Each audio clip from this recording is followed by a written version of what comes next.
The irony of this review is that unless you go back to a while ago on this channel, none of my reviews are short.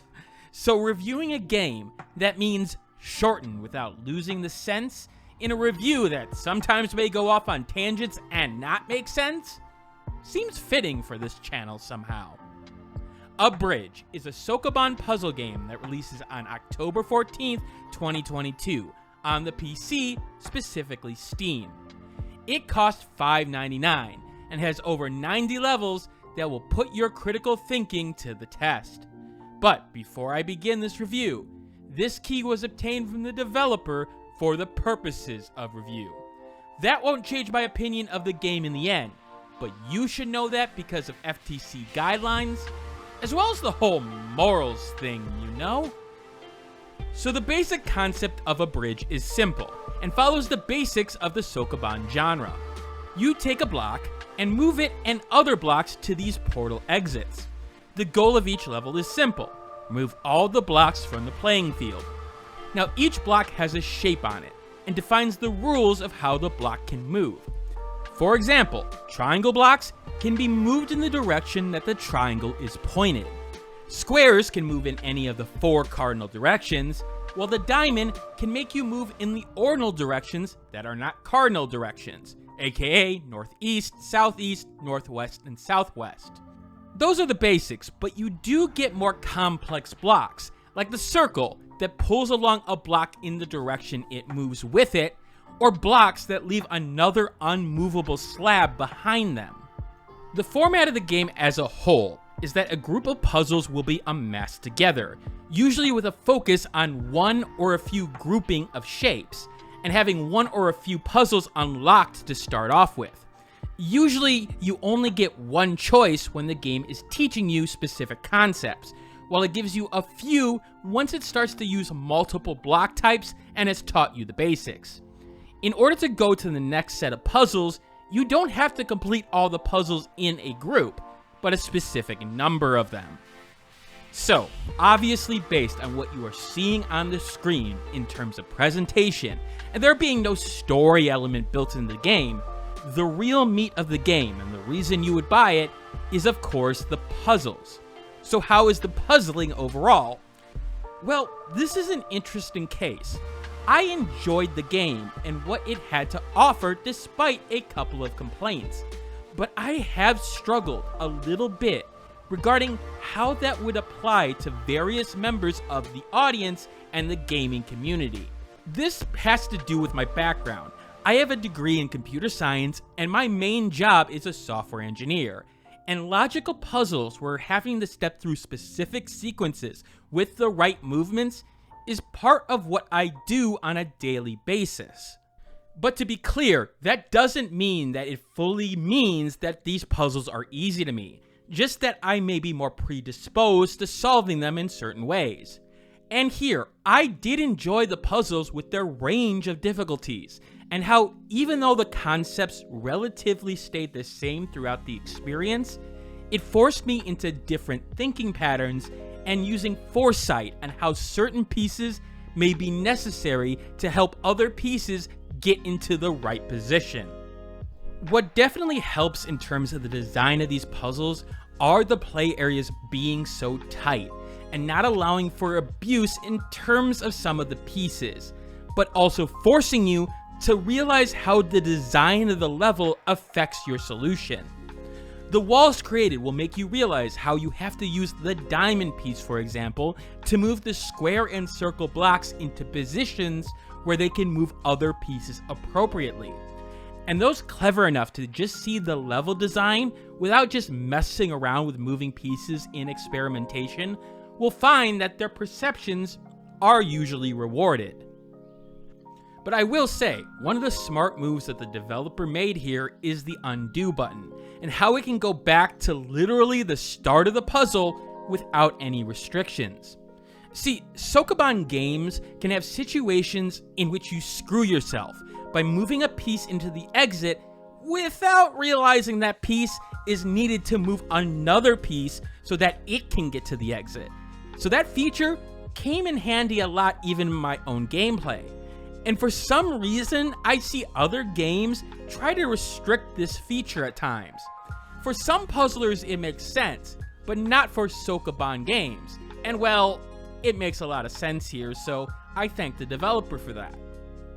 With that said, however, one of the next features you would see in a lot of modern puzzlers is not present here, and that's a hint system, which, let's be clear, a hint system in terms of a recommended move algorithm is tricky in Sokoban games, because the hint usually is a little bit too strong even for a specific move recommendation.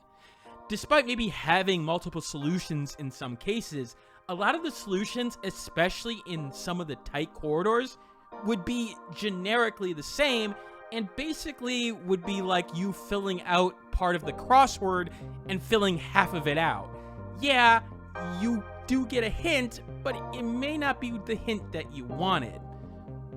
With that said, maybe a generic hint of how to think about the puzzle would be appropriate here, especially in the mid and late game puzzles, because that would reinforce what you're expected to do, and maybe give you an idea of how to tackle the solution, especially when the game starts getting a little bit too clever.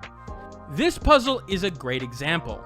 Knowing which pieces to start and focus on, getting them into the singular hole, would go a long way, without necessarily taking away the challenge, as you still have to figure out, hey, how do I get them there without screwing myself for the rest of the pieces? Now, I think that because of the style of these puzzles, a good amount of them are doable even for those who may have a little bit of struggles with puzzle games, as Sokoban games can have you stumble into the solution with enough attempts, especially with the puzzles that are present in the first 2/3 of this game. I did appreciate the simplicity of these puzzles despite being tested on several of them, and I never felt a frustration factor that the game was leaving a solution out of my reach. This is mostly because of the fact that most of the areas in these puzzles are relatively constrained. With the focus on the puzzle elements, you'll notice that the overall presentation is pretty simple for the game, and I'm of two minds of this. The simplicity of the presentation and the colors for the different blocks do help in associating specific actions with colors subconsciously, and I did catch myself a time or two about to push a block in that I shouldn't have, and then realize, oh wait, I need that because of the simple presentation and the ability to focus on the blocks and the blocks alone. However, I will admit that when it came to the sort of flair that I would want for completing a puzzle or set of puzzles, the game doesn't do a lot to celebrate the success.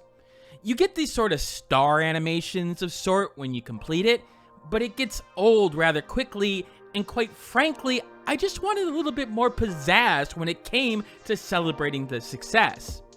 I will say that for the developer, I understand where your focus was in terms of the gameplay and keeping everything rather simple. But the lack of flair in the presentation is probably not going to help the game get noticed, even though puzzle games probably have the best chance to deal with simple presentations. This is going to sound strange at first, but it's the game's consistency that actually sorta makes it feel a little bit sterilized in this case. Fonts seem to be standard in the game for the most part, but in the same breath, that means everything feels of the same value and importance. I'm not saying that every different element should have a different font in the game, but maybe characterize certain sets of information with the same font so that there's a little bit more variety, but there is still that consistency. I do appreciate the sort of calming and elevator type music that the game presents here, even though most people will probably play some other music or YouTube video in the background. You do have to pay attention to these puzzles, but not that much from moment to moment, so it is good to put something that you can sort of follow along to in the background, but not too much. Just take a listen and you'll hear what I'm talking about.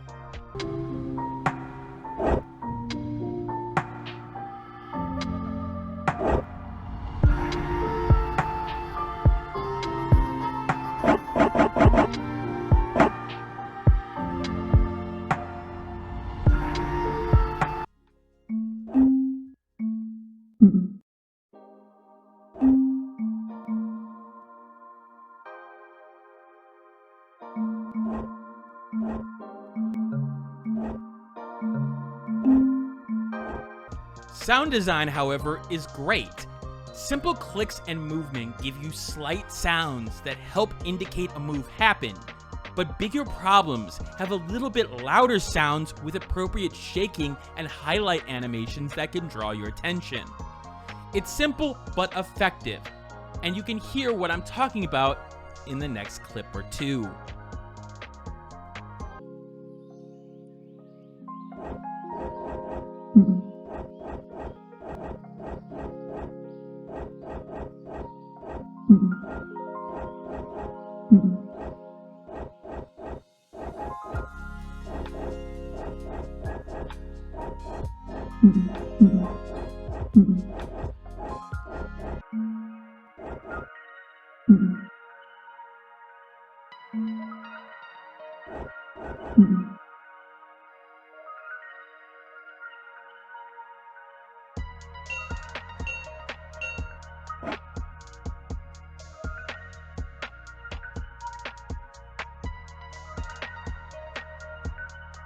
Now comes the big elephant in the room when you probably first saw this game.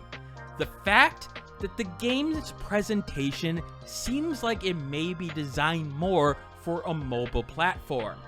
And this is where I'm a bit divided on. I will openly admit that this is the type of game that I could easily see myself playing on a mobile device. And with the way that the game is designed, with the movement being held in main 8 ordinal directions, it could easily be determined by swipes. So it would be great for a mobile device, right? Well, not the way this is implemented.